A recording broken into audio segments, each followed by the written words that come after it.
രാജ്യതലസ്ഥാനത്തേക്ക് പോവുകയാണ് ബൽറാം നെടുങ്ങാടി. വിവരങ്ങളുമായി ചേരുന്നുണ്ട് ബൽറാം. ദേശീയ വാർത്തകൾക്ക് മുൻപ് ആദ്യം ബംഗ്ലാദേശിലെ രാഷ്ട്രീയ മാറ്റത്തെക്കുറിച്ചാണ്, സർക്കാർ രൂപീകരണത്തെക്കുറിച്ചാണ്. ബംഗ്ലാദേശ് നാഷണലിസ്റ്റ് പാർട്ടി അധികാരത്തിലേക്ക് വരികയാണ്. പ്രതീക്ഷിച്ചതുപോലെ തന്നെ താരിഖ് റഹ്മാൻ പ്രധാനമന്ത്രി ആകും. പൊതു തെരഞ്ഞെടുപ്പ് വിശേഷങ്ങൾ, അതിന്റെ ഡാറ്റകൾ, ഡീറ്റെയിൽസ് എന്താണ്?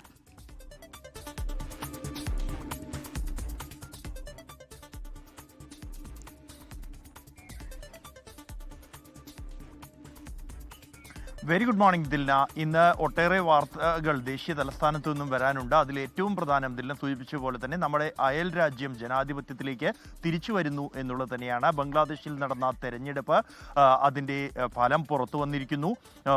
എന്തായാലും ബംഗ്ലാദേശ് പൊതു തെരഞ്ഞെടുപ്പിൽ ബംഗ്ലാദേശ് നാഷണലിസ്റ്റ് പാർട്ടി BNP വലിയ ഭൂരിപക്ഷം തന്നെ നേടിയിരിക്കുകയാണ്. 300 സീറ്റുകളിൽ 185 സീറ്റുകളാണ് BNP നേടിയിരിക്കുന്നത്. BNPയുടെ ചെയർമാൻ താരിഖ് റഹ്മാൻ പ്രധാനമന്ത്രിയാകുമെന്ന് ഉറപ്പായിരിക്കുന്നു.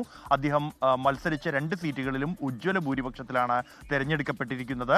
മുഖ്യ എതിരാളിയായ ജമാഅത്ത് ഇസ്ലാമി സഖ്യം 68 സീറ്റുകൾ മാത്രമാണ് അവർക്ക് നേടാൻ കഴിഞ്ഞിരിക്കുന്നത്. ഇതോടൊപ്പം തന്നെ ഈ പ്രധാനമന്ത്രിക്ക് 2 ടേം നിശ്ചയിച്ച കൊണ്ടുള്ള ജൂലൈ ചാർട്ടർ, അതിൻ്റെ ഹിതപരിശോധനയിൽ 72% ജനങ്ങളും അതിനെ പിന്തുണച്ചിരിക്കുന്നു എന്നുള്ളതും ജനാധിപത്യത്തെ സംബന്ധിച്ചിടത്തോളം ആശ്വാസകരമായ അല്ലെങ്കിൽ സന്തോഷകരമായ ഒരു കാര്യമാണ്. എന്തായാലും ഇതോടുകൂടി ഇടക്കാല സർക്കാരിൻ്റെ ഭരണം പൂർത്തിയാവുകയാണ്.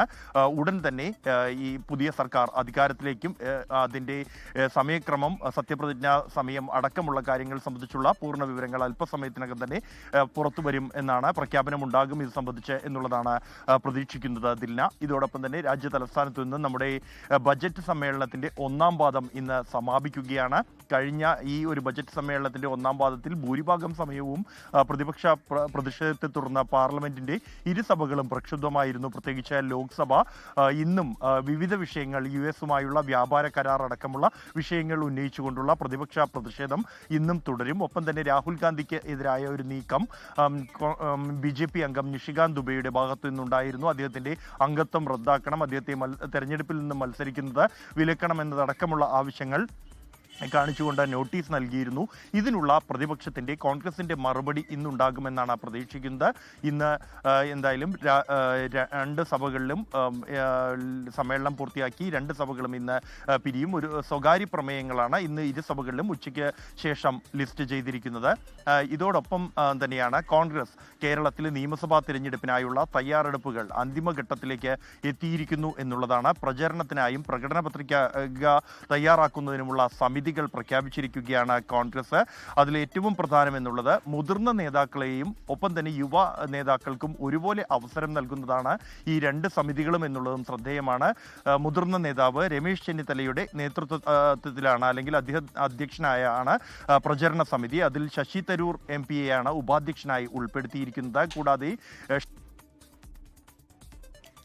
ഇന്നലെ രാത്രിയോടെയാണ് തെരഞ്ഞെടുപ്പിനായുള്ള കേരളത്തിലേക്കുള്ള സമിതികളെ കോൺഗ്രസ് പ്രഖ്യാപിച്ചത്.